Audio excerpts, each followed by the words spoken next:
This program is brought to you by the Vegetarian Society of Hawaii, a nonprofit organization dedicated to sharing with the community the many benefits of a vegetarian diet.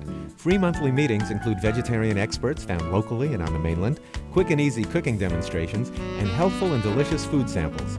Members enjoy an informative quarterly newsletter, social activities, and discounts at many vegetarian-friendly restaurants and health food stores. For an application, call 944-8344. That's 944-8344. Or visit our website at www.vsh.org. vsh.org. Aloha, and welcome to the monthly public lecture of the Vegetarian Society of Hawaii. The Vegetarian Society of Hawaii, since 1990, has continued to follow our mission of promoting human health, animal rights, and protection of the environment by means of vegetarian education, as we've grown to become one of the largest nonprofit vegetarian societies in the nation. Wonderful. We'd like to encourage those of you who are not yet members, and even those of you who are not yet vegetarians, to join the Vegetarian Society tonight. Our members receive an informative newsletter, as well as discounts at grocery stores such as at Down to Earth, all vegetarian, organic and natural, and at many vegan and vegetarian-friendly restaurants on Oahu, Maui, and Kauai. In fact, if you spend as little as $10 a week on groceries or on eating out, your membership more than pays for itself. So please join tonight before you leave, or join online at vsh.org. You can also choose to save trees and get a full-color version of your newsletter by email. Members and friends are invited to enjoyable social events, including our monthly speaker dine-outs.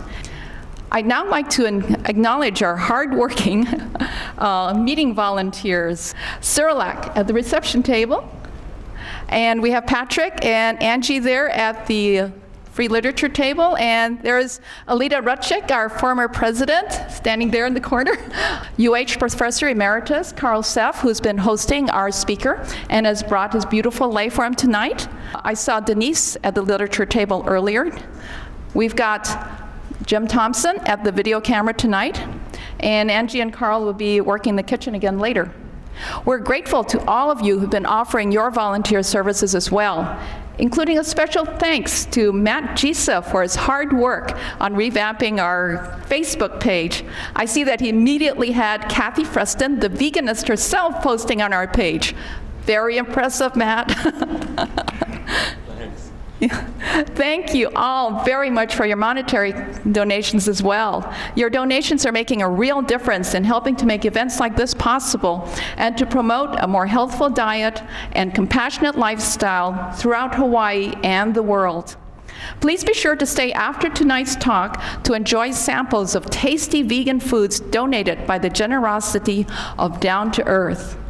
We're recording tonight's presentation for broadcast on the VSH TV series Vegetarian, which appears on public access channels across the state, including on Oahu's Olelo Channel 52 on Wednesday mornings at 11 a.m. and on some Thursdays at 6 p.m. You can also view videos of this and many of our past presentations on our website, vsh.org, where you'll also find lots of other great information, including recipes, our famous dining guide, as well as past newsletters. It's now time for our special guest. We're delighted to have with us tonight Robert Cohen. Robert Cohen is the author of Milk, the Deadly Poison, and Milk A to Z, as well as the creator of the NOTMILK.com website. He's posted also about 4,400 of his free daily columns over the past 12 years, including today, creating one of the largest Yahoo groups on the internet. Many of his columns, covering subjects representing every letter of the alphabet from A to Z, including the dairy connection, have made headline news in newspapers across America. In 1994, he began a crusade against the genetically engineered bovine growth hormone, and he has worked tirelessly over the years to influence government policies restricting the manufacture and use of this hormone. He is currently in training to race in the July 22 Ironman triathlon in Lake Placid, New York. His presentation tonight is entitled The NOTMILK Path to Good Health. Please join me in welcoming Robert Cohen.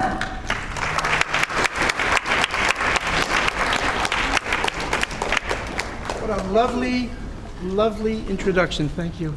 For your light behind you. Okay. Oh. Thank you so much. I get a kiss for that too, right? If you've never seen Eric Marcus, who's speaking next month, don't miss it, because he is funny, he's entertaining, he's absolutely brilliant. I've been in his company a few times, and he's one of the best that the movement has to offer. I'm probably one of the worst that the movement has to offer, so forgive me in advance. I'm going to tell you a little bit about some of the things I've done first. I'm a troublemaker, and I admit it. I've been anti-genetic engineering as the daddy of 3 little girls. I wanted them, when I heard about genetic engineered milk, I wanted them to have healthy milk. So I spent the last 18 years of my life looking at milk and dairy issues. My college major was psychobiology, but basically it was research in the field of psychoneuroendocrinology, a $50 word, meaning the study of hormones and how they affect the brain and behavior. I am the expert in America on doing the wrong thing to his body. Nobody has been more clueless than me. And I was up to 350 pounds of eating vegan junk food. I had a back surgery, I had an accident, pretty severe accident, and my 5-hour back surgery, spinal fusion, failed. In a wheelchair for a year. 3 years ago, I started with 5 milligrams a day of oxycodone, worked it up to 110. I was drinking a half a bottle of scotch. This was just 3 years ago, and doing some of that illegal smoking stuff before I went to bed. I was in such a fog that I just decided one day, enough of this. And I walked into a meeting in New Jersey of Glen Rock Triathlon Club, and I said, I want to do a triathlon, and everybody laughed, good-naturedly. After doing that, my wife cared for me in the wheelchair. She used to drive me to the mall where I'd race from one end to the other in the wheelchair. And I just brought a picture, which I blew up so you could see it. And the picture is 2 years ago of me crossing the finish line of my first triathlon.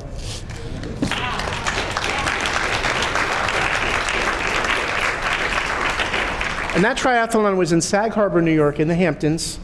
And I made the mistake of choosing an Olympic distance race, which meant you swim 0.93 miles, you bike 26 miles. And after I did those two, I cramped coming out of the water. I had severe cramps on the bike. What they do in triathlons is it's a really fun hobby because they paint your age behind your knee. I think that's for the coroner. But a 67-year-old woman rode by me, and it wasn't degrading, it was wonderful. I cheered her on. During the run, I had depleted my glycogen. You know what glycogen is? When a marathon runner hits the wall, he or she has depleted their glycogen. I depleted mine after the bike. I used the bike like you would use crutches to get to the finish line, to the transition. And my wife can be seen in the photo with her hands. It was a victory for me finishing it because I know what I went through. But she waited on me hand and foot. And she's in there in the background with her hands up in the air because of all the suffering I think she did. It was a great victory for all of us. But I depleted my glycogen after the bike portion, and I still had 10,000 steps to take in the run, in the 6-mile run. And during that run, it was a little painful. I used 2 bits of inspiration. One was a college love of mine. Her name was Linda Grunland, who a few years ago I looked up just to get in touch and see what she was doing. And I learned she was sitting in seat 1A of the plane that went down in Pennsylvania on 9/11. She's the one who provided the intelligence because she spoke Farsi, so she knew what they were talking about. I left a phone message with her mom, which I heard. I visited her mom in Sag Harbor. But I used her for inspiration. I used the kids and my wife for inspiration. And I also used a Lance Armstrong quote. And the quote is that all pain lasts for a day or a week or a month, but eventually it's replaced by something. But quitting lasts forever. I couldn't quit. And I started singing that. I wasn't so hallucinating, but I started singing that song to myself. But somehow I got through it. Last year, I was really looking forward to the triathlons I was doing after that. I was biking, practicing, and stopped at a stoplight next to a woman who was texting. And when the light changed, June 4th, she hit me and destroyed my bike. She took off. I had a concussion. I couldn't lift my right arm. I had a broken bone in my left foot. I had a torn muscle in my groin. But that's not the important part. The important part was June 18th, I got to the starting line of another triathlon.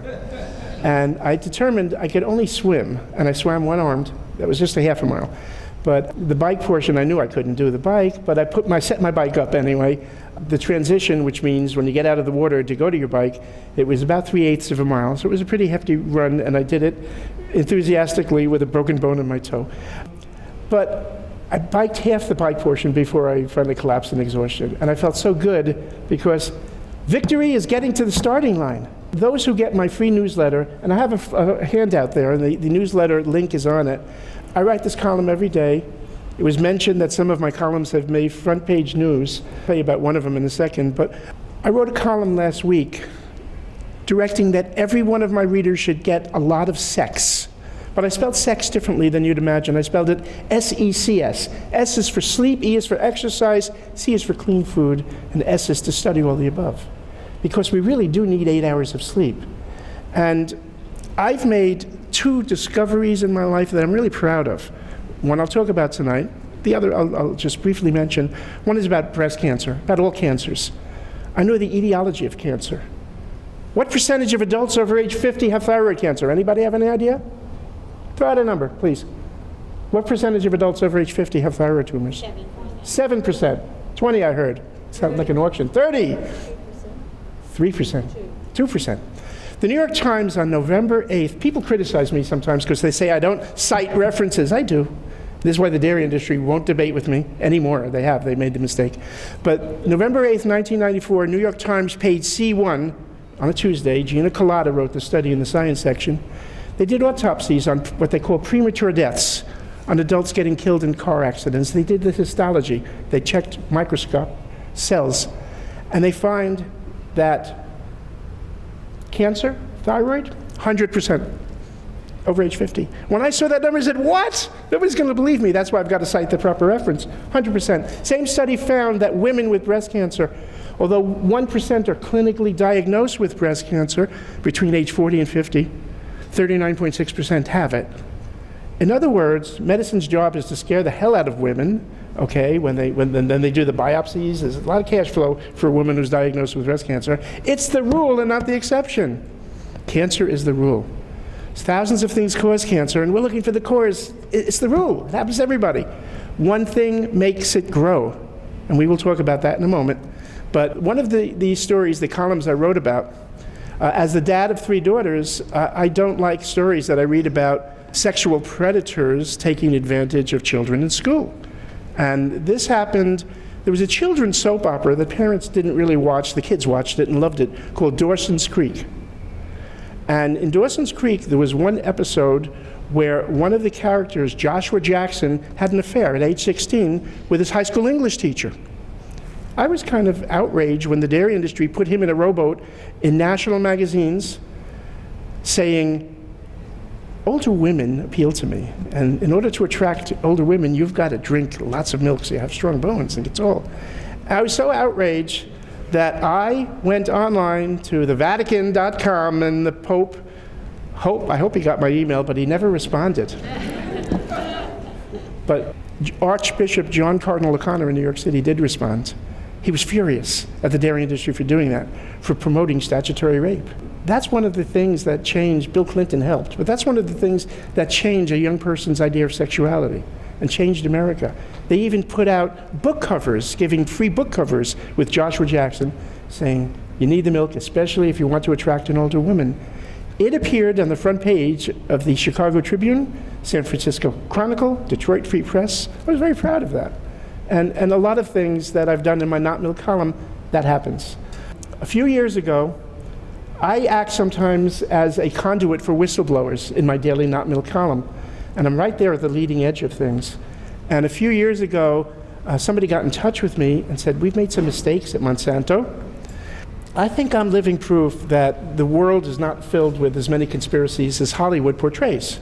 If I was running things and I was evil like Donald Rumsfeld, I would be gone. I would be dead. I learned that Monsanto made a very serious mistake. They genetically engineered, during the process of making the bovine growth hormone, they genetically engineered a bacterium that had never before been seen on this planet.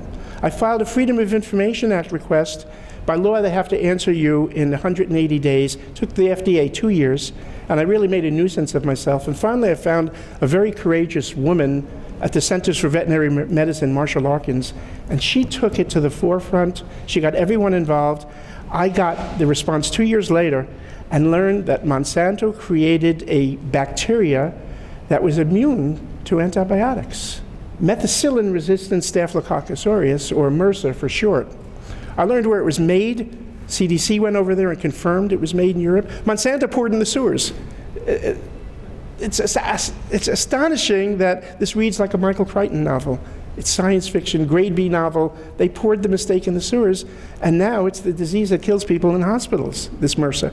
So I'm active out there every day. I read 2 hours a day. You've had a speaker here, Michael Greger, who's a good friend, and I really admire Michael, because he's doing the same thing I'm doing. He gets paid a pretty good salary for it, I don't, but we both have the same passion to get to the truth, and I read journal articles every day. In my book, this Milk A to Z, this book I wrote, I wanted to keep it simple, looks like a children's book. This is for your friends and parents who think you're crazy for being a vegan, okay? Is there a difference between vegetarian and vegan? Yes. Okay, vegans believe that you're not a vegetarian if you're eating milk and cheese. And that's the key. You eat a hamburger, these hormones in hamburger, the protein hormones, are going to be broken down by digestion. But if you drink milk, milk buffers gastric pH so that the pH of your stomach right now is about a 1.8. In other words, if you dip your finger in your stomach acid, it's going to go down to the bone in a few minutes. But when you drink a 12-ounce glass of milk, it buffers it up to a 6.0. You could leave your finger in for hours and nothing would happen to it. But what does happen in your stomach is that you get reflux, you produce a fermentation. It's just not a healthy thing. I am very much into animal rights, but I'm more into people rights. It's wonderful to save the animals. And as I said to one woman earlier today, congratulations for being vegan. You own an animal sanctuary. You've saved 37 animals that were not eaten because of you this year. That's a good thing. I'm writing a new book that's nearly finished, and my publisher's excited, and so is my publicist, because I think it has a great name. Raise your hand if you know what the name means. The name is The Snark Was a Boojum. Anybody? Okay. It's based on a poem about a group of hunters who go out hunting for this delicious animal called a snark. But God forbid they find a boojum, the hunter dies. If your snark be a snark, that is right, fetch it home by old beans. You can boil it with beans, and it's handy for striking the light. But, oh, beamish nephew, beware of the day if your snark be a boojum, for then you will softly and suddenly vanish away and never be heard of again. The poem was written, called The Hunting of the Snark, by Lewis Carroll, about 10 years after he wrote Alice in Wonderland. And we all know Lewis Carroll and Alice in Wonderland. We don't know The Hunting of the Snark. But everything that we've ever done to animals, we thought was a snark. We thought it was delicious and wonderful to eat them. Tastes good. But they turned out to be boojums. Animal research. There has never been an animal research study ever that we've learned anything from animals that we could apply to humans. Never. And I say that with certainty because working for Earth Island Journal, I attended an animal research conference put on by Johns Hopkins a few years ago in Baltimore, and there were 70 directors of animal research labs for the pharmaceutical companies. My job was to interview every one of them briefly and say, give me an example of something we've learned. And one woman said to me, well, how about the polio vaccine? And I said to her, well, the chimpanzees they injected with the polio vaccine all died, or it would have been approved 12 years earlier. Another person said, how about heart transplants? And I said, well, no animal lives more than 2 weeks from a heart transplant. What did they learn? Rats lack gallbladders. We do nutritional studies on rats. They have different enzymes than we do. They don't have gallbladders. They have long tails, furry bodies, sharp teeth. Half the cancers rats get, mice do not get. Half the cancers mice get, rats do not get. What's going on here? Growth hormone, human growth hormone, we read about it almost every day as it applies to baseball players and football players, HGH. We think it's the most powerful growth hormone in the human body. It's more powerful as far as making things grow than steroid hormones. When they combine with steroid hormones, it's just dramatic, the growth. HGH, discovered in 1944. Insulin-like growth factor, IGF-1, discovered 1969 by Monsanto. IGF-1 is the most powerful growth hormone in the human body and in the cow body. Bovine growth hormone has 191 amino acids in its genetic structure. 191. So does human growth hormone. But the sequence of how they appear on a protein chain differs by about 35%. IGF-1 is identical in human and cow. 70 amino acids in the identical sequence. The odds of that happening, that number is greater than the number of subatomic particles in the universe. Try to count that number. You couldn't do it in your lifetime. It's the greatest coincidence in nature that human IGF-1 and bovine IGF-1. Another trivia question. We didn't do too well on the iodine thyroid tumors. What country has the highest rate of breast cancer? Yell it out. US. No. It's Denmark, followed by Norway, followed by Holland, followed by Sweden. Think about this. Who eats the most milk and cheese? It's Denmark, Norway, Holland, and Sweden. Interesting. Who's the highest rate of osteoporosis? You need milk and cheese or you're going to get bone disease. What's the highest rate of osteoporosis? Same.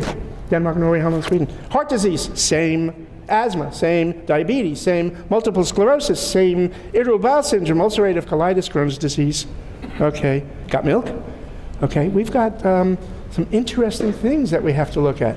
You go to my book, Milk A to Z, everybody here, or most of the people here, know somebody with irritable bowel syndrome, ulcerative colitis, or Crohn's. There's a quotation in here published by the National Academy of Sciences in 1996 that 100% of people, 100% with Crohn's disease, test positive for a bacteria that the average cow invested $200 a year. It's called Mycobacterium paratuberculosis. Does not cause paratuberculosis, causes Johne's disease in cows. And I've got the real science here. Even the dairy industry admitting, okay? My mother used to read me a book. I remember I was 8 or 9 years old. The name of the book by James Michener was Hawaii. It's a wonderful read. It's a historical novel of Hawaii. And I remember the first chapter is it's just so profound for me, driving around this island and seeing the geological structures. Estrogen. Women in this audience, how much estrogen do you make in your lifetime? How much, Denise? A lot, right? Enough to fill like Carl Seth's swimming pool in his backyard? Or a bathtub? How much about? Well, I'm not sure. Not sure. The actual answer is that in your lifetime, you've manufactured the equivalent of a half a tablespoon of estrogen. Whoa, guys are going, you know. Yeah, it's a powerful drug. It only takes a tiny bit. It works on a nanomolecular scale, which means it takes a billionth of a gram. So every morning, the people who didn't attend this meeting wake up in their cereal. They're eating estrogen and progesterone and prolactin and melatonin and oxytocin and IGF-1 and growth hormones, and that's what they're eating. And anybody I'm 61, but anybody who's over 45 knows that little girls look different today than they did years ago. Cows are different. In 1970, the average American per year ate 10 pounds of cheese. It takes 10 pounds of milk to make 1 pound of cheese. So they were influenced by the 100 pounds of milk they drank. Okay? Today, it's going to be close to 46 pounds. So it's 460 pounds of different milk.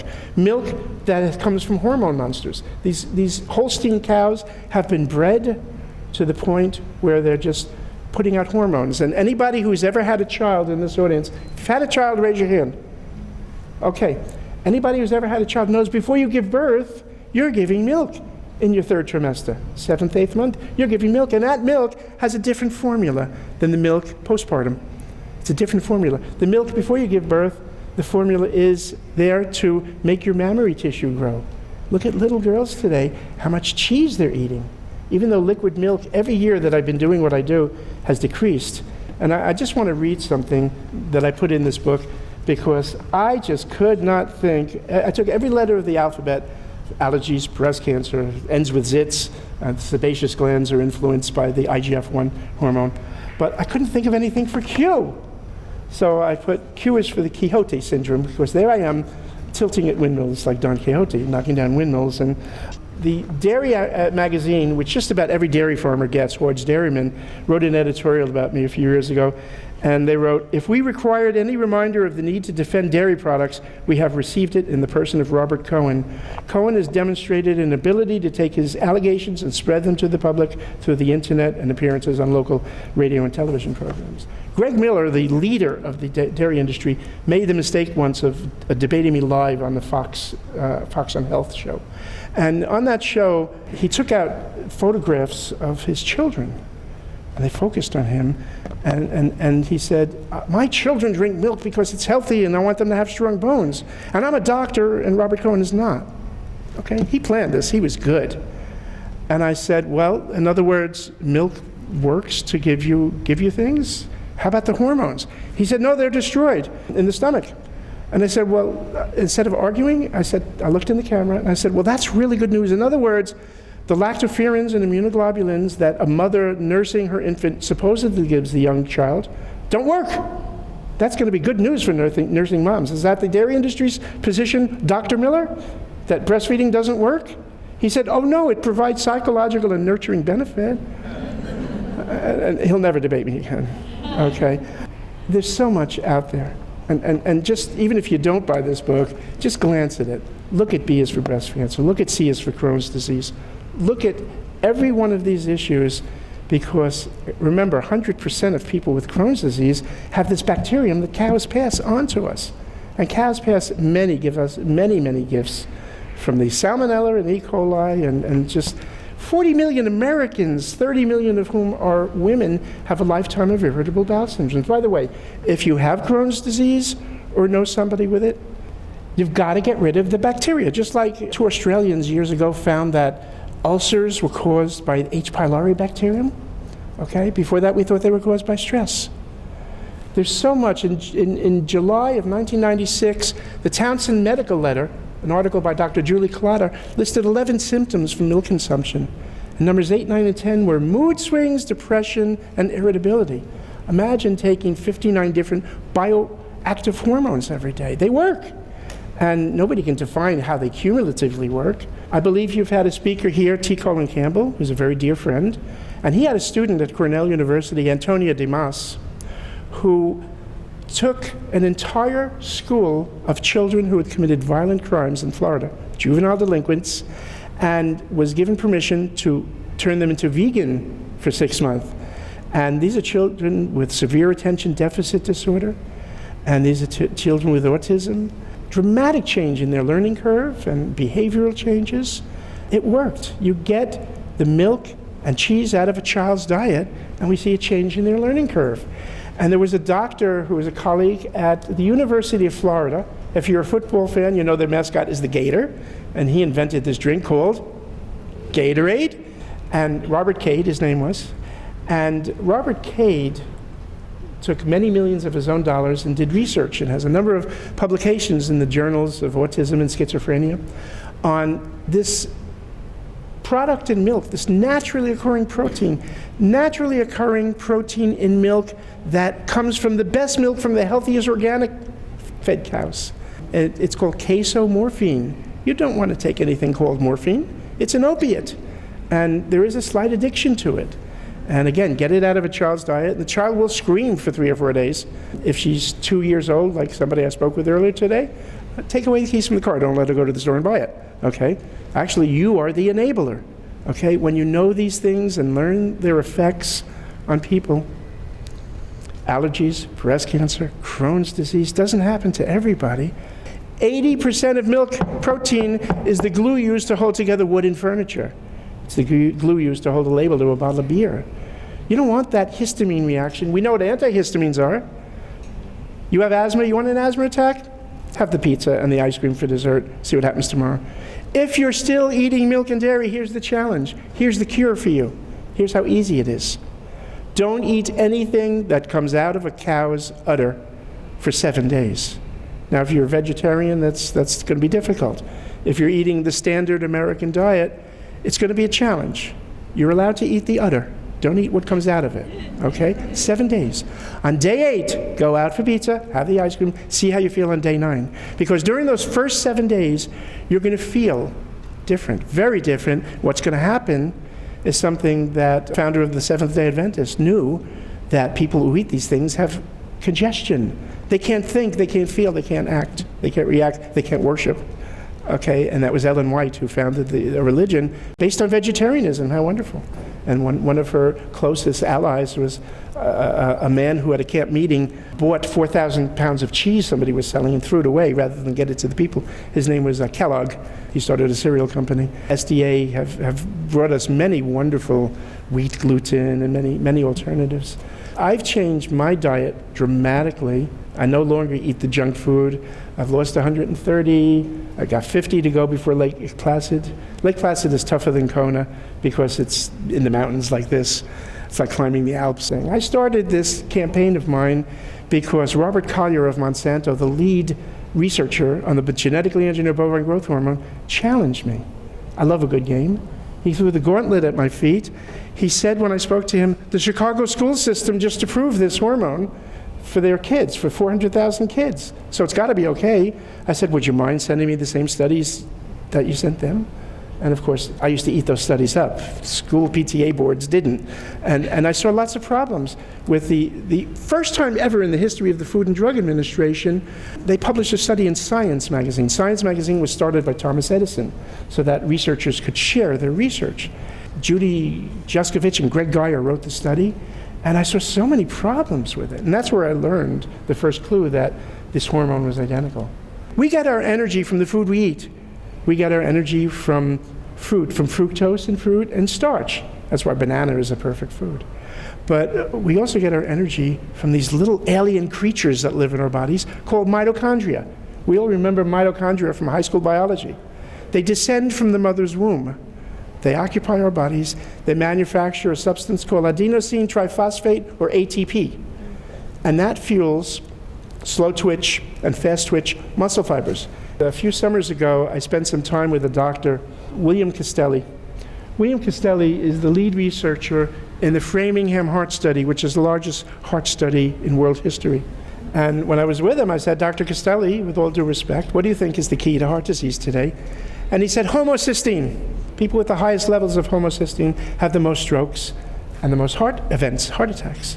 And I believe you had Caldwell Esselstyn as a speaker here, probably the greatest cardiologist in the history of mankind.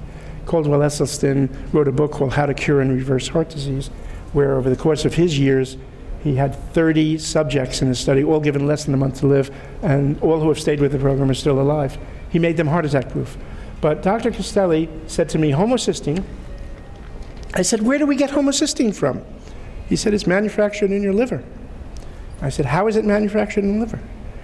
He said, beats me. I don't know. And I said, may I tell you? Because I do write that daily column, and I'd written a column a few days before on protein and on homocysteine. And homocysteine is actually constructed in your liver from 2 other amino acids. There are 28 amino acids in nature. 2 of them are different than the other 26, and they are methionine and cysteine, in that they have as their center atom sulfur. Now imagine the smell of sulfur infusing into every cell of your body. He calls homocysteine the key to heart disease. I analyzed protein. I looked at fish, and I looked at chicken, and I looked at beef, and I looked at eggs, and I looked at tofu, and the items that are the highest in the amino acids that make homocysteine are eggs. And it's a natural smell. Smell an egg yolk after you boil it. It's not a pretty smell, but it is a delicious thing to eat. Eggs and chicken, yummy, okay? People who are meat eaters, who eat the standard American diet, usually give up red meat first. They should give up poultry and eggs first because of that danger. This is all science-based. This is not about compassion to animals. This is about compassion to you as a human. And this is about living healthier. There was a book written, probably in your library, local library, by Wilcox, and Suzuki, called The Okinawa Diet Plan. 161 islands between Japan and Taiwan, and they looked at the diet, and they found that the average person living in those islands was eating 7 portions a day of fruits and vegetables, 7 portions a day of grains. Once a week they were eating fish and no meat and dairy. They don't have x-ray machines there. The average woman lives to age 86. They have more people at age 100 and over than anywhere else in the world. And people might argue that point that the Hunzes live longer because they eat yogurt, and they have a chapter on that Dannon Yogurt Company discovered these 60-year-old Hunzes, and the next year they were 80, and the next year they were 100. Okay, they love the attention. But it doesn't work that way. The Hunzas live in a region of Pakistan where the other people, there are 30 or 40 other tribes, are eating the same foods, and they're not living that long. It's a myth. The Dannon Yogurt Company, they have a research foundation. When I testified for the United States Department of Agriculture food pyramid many years ago, there were 27 of us to build that food pyramid. Dr. Eileen Kennedy, who was an undersecretary at USDA, gave us instructions, and this was filmed live on TV, on C-SPAN, and gave us instructions that we want to know your name and what organization you're with and who pays your bills. So when it came my turn, I was the third person to testify. I said, I'm Robert Cohen. I'm with the Dairy Education Board, which is, by the way, a name they love. We have a shoestring budget, and I pay for the shoestrings. And then I played to the cameras. I pointed to her, and I said, but Dr. Kennedy, the American people want to know who pays your bills. Because I've researched you. You're on the Dannon Yogurt Research Foundation Board. And you, Dr. Garza, Cornell University, who's the head of this committee, you get $500,000 from USDA every year as a line item to promote milk from the Agricultural New York State Extension Program. And you, Dr. Shirley Watkins, you work for the dairy industry, and you go to Native American reservations promoting that they eat more milk and more cheese, which, by the way, you're going to get for free. And I went down the line, and every one of them had this dairy-related conflict of interest. Years ago, they used to tell us to eat 1,000 milligrams a day of calcium, okay? Then they raised it to 1,200. And I know a lot of people at USDA and FDA, and I called the FDA, and I said, why did you raise it? And I was told, well, we didn't raise it. USDA raised it. I called people I knew at USDA. We didn't raise it. FDA raised it. Who raised it? I learned it was the National Science Foundation Nutrition Board, and it was made up of people who worked for the dairy industry. Dale Bauman, Michael Daugaday, Garza. I name names. I give you facts about what these people do. I read you one quote earlier that was written by the dairy industry in an editorial. But I want to read you and kind of close with something now from another quote, because it makes me cry. It was written by a very dear friend of mine, Theresa van Wagner. Theresa was the online moderator of the two largest chat groups on the internet, pro-dairy. And I actually visited her farm in Florida. And Jews know about easy rider stories and don't go to certain places in Florida. And I expected it's either going to be fun or I'll be buried in the North 40. And she wrote an editorial about me, and I'm just going to read you a short quote. My friend Theresa, is Robert Cohen an enigma? Maybe. What's important is that he knows his enemy well, far better than we know ourselves. I have two lasting impressions. One is that underestimating Robert Cohen's ability to damage the dairy industry is a big mistake. The other is a profound wish that the man was on our side. About a month after this book was first published, she died. And 3 days earlier, she called me before she died. And she said, Robert, I own 800 cows. You were right about that IGF-1. She died of cancer. I wrote that in a column. I didn't put it on my website, but her daughter called me furious because her daughter inherited the farm. She was the one who was the largest test herd for Monsanto's genetically engineered bovine growth hormone.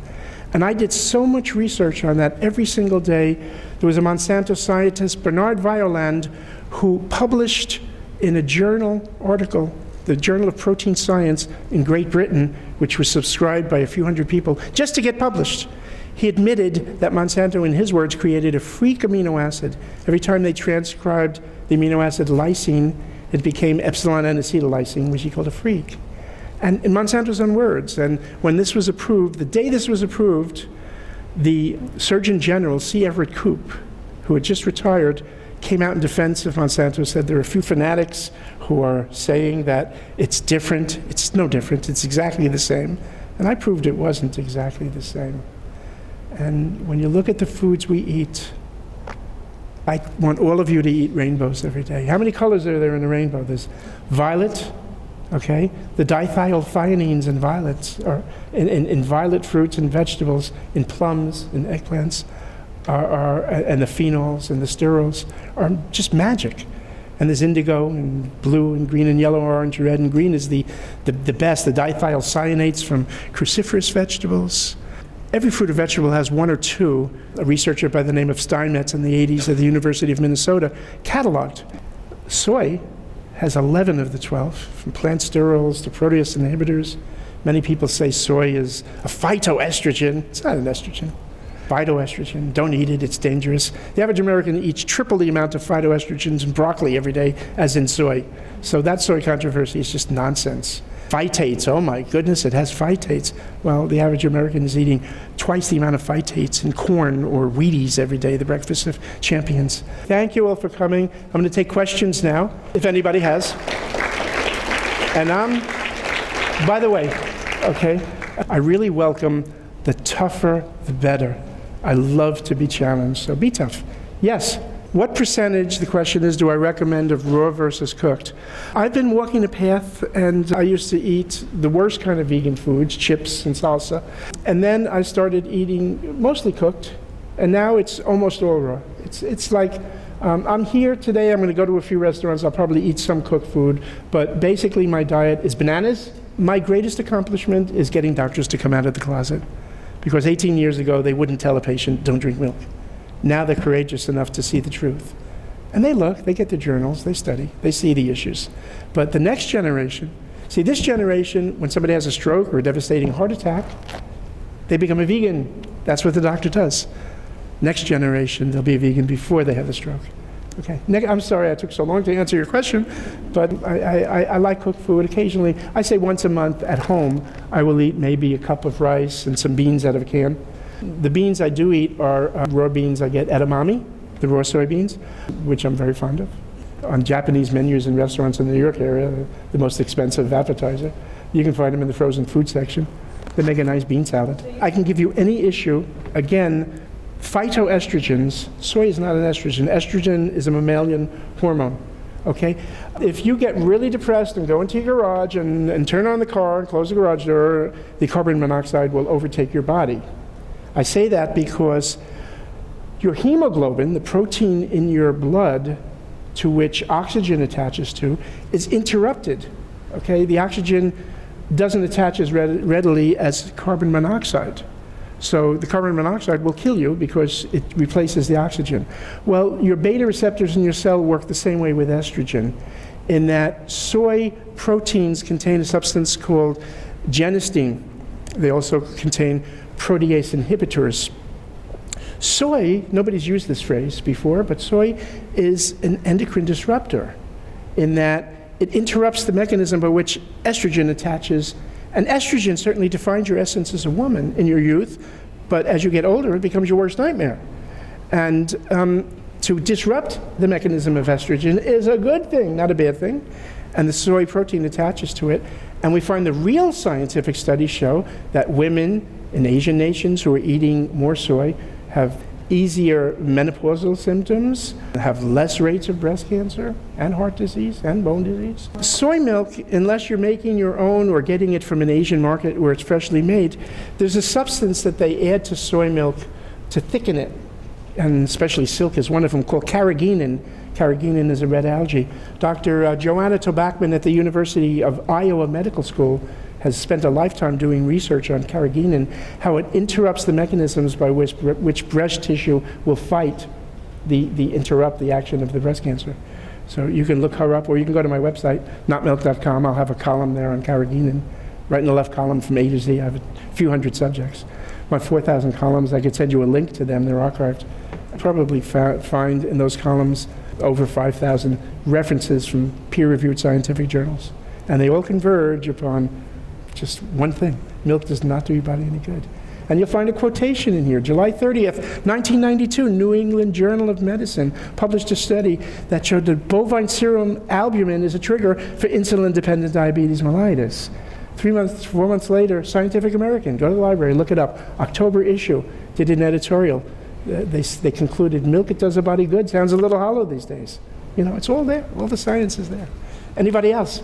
The question is, the scientists who have the ability to really extract this data, do they really express the same viewpoints as me?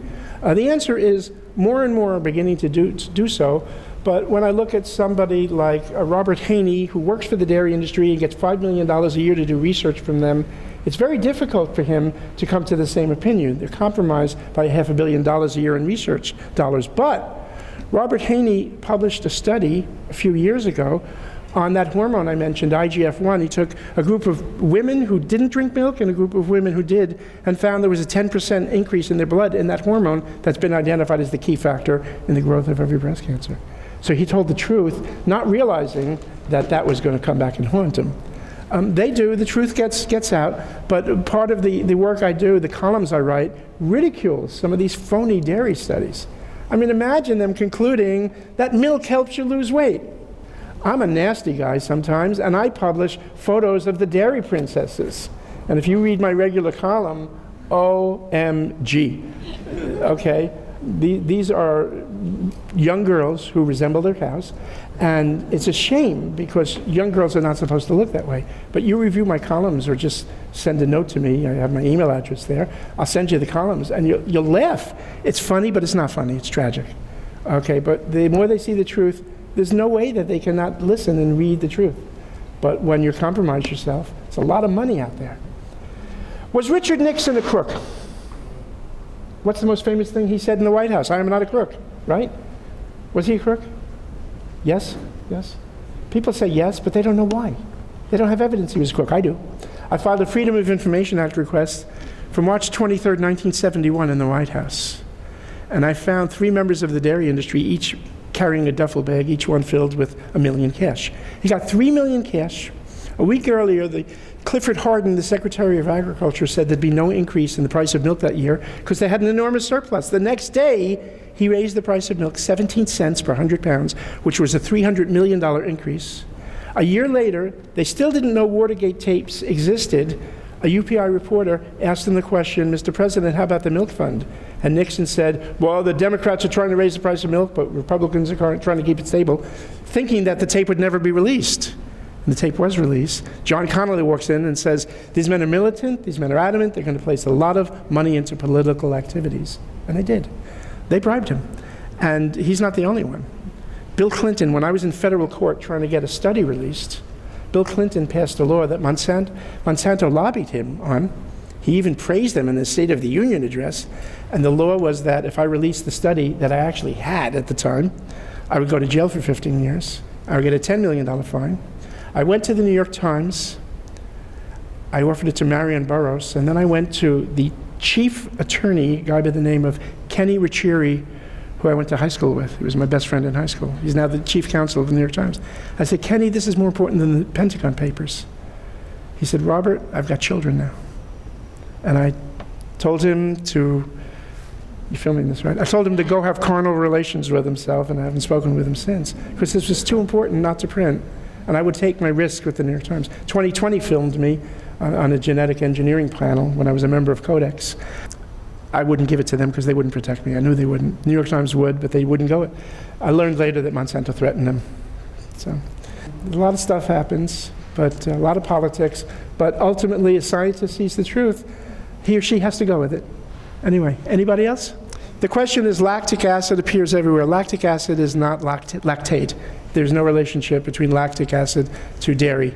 Lactic acid is a breakdown product of muscle physiology of exercising very hard. So it's not a problem. Okay. Yes, in front. Denise, you had a question? The question is, on the GMOs, have you done any other research on the genetically modified corn and other things? I don't know about you. People talk about the proteins in corn getting absorbed, and if it's genetically engineered, it's a problem. We don't absorb the corn. And my proof is, look in the toilet the day after you've eaten corn. Okay? It's all there. I look very hard for evidence of GMO errors, GMO hazards. I have certainly found it with the genetically engineered bovine growth hormone. I don't trust these persons who do these things, but I still have yet to find the evidence that other GMO products are problems. But I found enough evidence that the genetically engineered Roundup Ready plants are gaining immunities to them, weeds are gaining immunities to them, and for that reason they're very dangerous. Do they cause hazards for people who eat them? Maybe they do. I don't touch them. I won't touch them. But I still have yet to see the evidence. I'm totally against genetic engineering, but I'm actually for it if we can get it right. And it's already been shown to me that we haven't gotten it right. And the milk is just a prime example of that. In the back with a hat. Yes. But the question I say to somebody who asked me about healthy milk, about farmers who feed their cows grass, and don't give them injections of antibiotics. I say that the healthiest milk from the healthiest cow is the perfect drink for baby cows. Okay? Because you don't want to be eating their healthy hormones. You don't want to be eating their healthy lactoferrins. You don't want to be eating their healthy methionine. You don't want to be eating their healthy E. coli bacteria. E. coli means it comes from the colon. You don't want to have that stuff. If you saw the manufacture process of milk, they have a filter that's, about 8 feet long, big white filter, that fills with brown stuff. And it ain't dirt, okay? It's the feces that drip down their legs from infected animals who are constantly in diarrhea. You don't want to drink that. It's just not the substance. Would you drink milk from a dog? Because after all, they are man's best friends. Would you drink milk from a pig, from a horse? Would you drink milk from a nursing human mother? Instinctively, you know those lactoferrins and immunoglobulins don't belong in your body. Okay? Again, they contain that hormone that's protected that turns out to be the key fact in the growth of every human cancer. I think of Jason Giambi, who played for the New York Yankees when he got his pituitary tumor when he was taking IGF-1. He was taking it by injection, so it bypassed gastric processes. It wasn't broken down in the stomach because it didn't get there. It was in the bloodstream. And so it went around, circulated quickly. But when, again, it gets to the stomach, it's protected by casein. The clumping of this 80% of milk protein casein protects this hormone from digestion. Homogenization makes it worse. It improves upon nature. Of course, a pint of milk can have 1 trillion fat molecules, tiny molecules. You homogenize milk by passing it through a filter at 4,000 pounds of pressure with 10,000 holes in the filter, and it creates carrier vehicles for these proteins. So even if it's raw milk from that same farmer on your farm who's just mowing the lawn, eating grass, it's still something that is not intended to be in your body. Okay. Anyway, anybody else? Yes, right in front. How much seeds and nuts do I eat? I've read 2 books recently. One was by a vegan weightlifter, and the other was by the man who wrote Born to Run. And both of them mentioned the Tarahumara Indians who live in Copper Canyon in Mexico, who run these 100-mile races. They swear by this seed called chia, C-H-I-A. And a lot of endurance athletes are eating it. So I put them in my smoothies, okay? I've cut out pretty much, as Caldwell Esselstyn learned and proved, that by taking fat out of a person's diet, not even avocado, he creates a person who's immune from heart disease. I've kind of eliminated nuts, but occasionally I do make my own almond milk, fresh. But occasionally, maybe once every 2 weeks, I get it in that form. But I don't really eat a lot of nuts. But I do eat chia seed every day in a smoothie. Yeah, so I do. Yes, is almond milk okay? It's delicious, it's nutritious. There's no nutritional need for it. If you want to eat cereal, which is garbage anyway, and use almond milk rather than cow's milk. It does taste good. You can make it yourself by just taking a cup of almonds and 2 cups of water in a blender and strain them. You can make your own rice milk. Instead of steaming rice, boil it. Instead of 3 cups of water to 1 cup of brown rice, use 5 or 6 cups of water to a cup of rice and boil it. And in about 18 minutes, it'll be done. Strain the liquid. It's a thick milk. And add whatever sweetener you want to it, as long as it's not NutriPoison. And you're all set.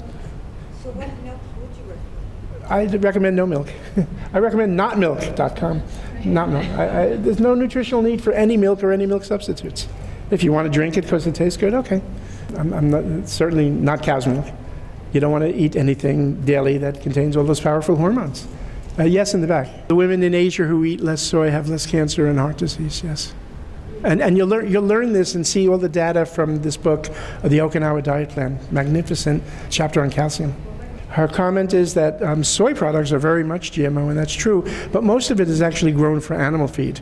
And what's interesting about that, by the way, if you eat animals, is that the FDA has something called the Green Book, which lists every pesticide for animals and humans, and the same pesticides are used, but animals are allowed 50 times that dose.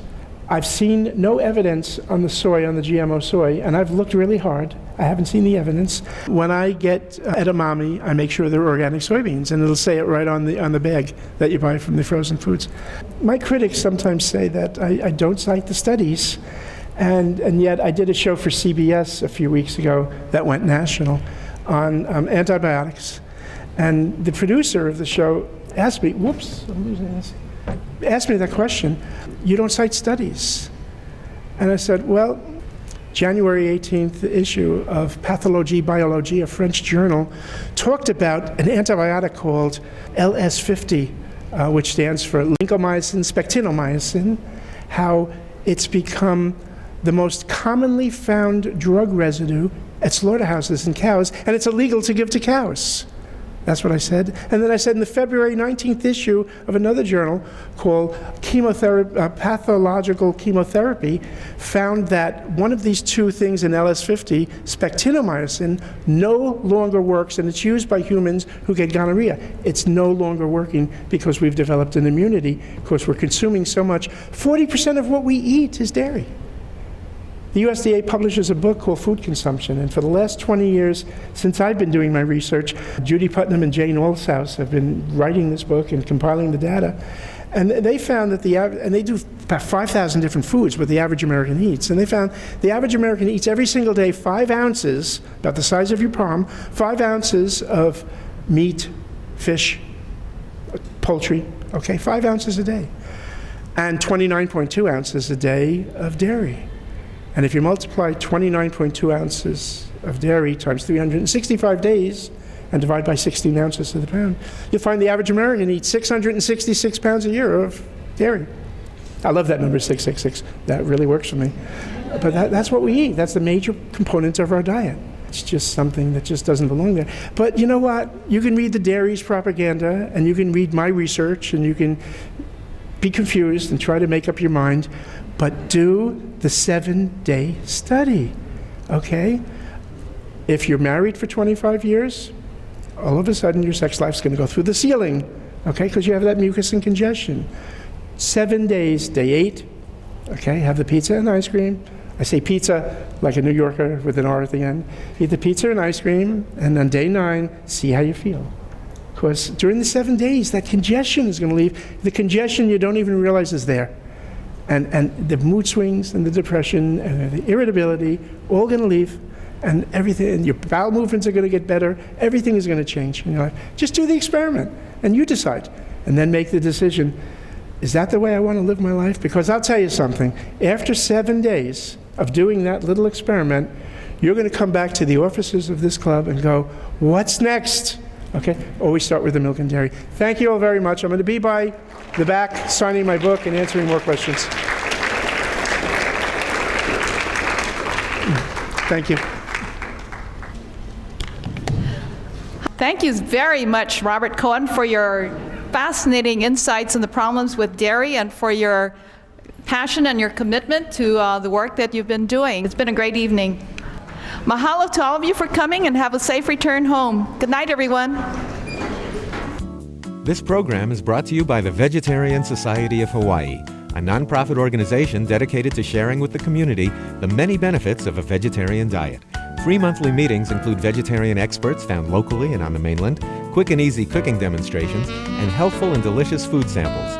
Members enjoy an informative quarterly newsletter, social activities, and discounts at many vegetarian-friendly restaurants and health food stores. For an application, call 944-8344. That's 944-8344. Or visit our website at www.vsh.org. vsh.org.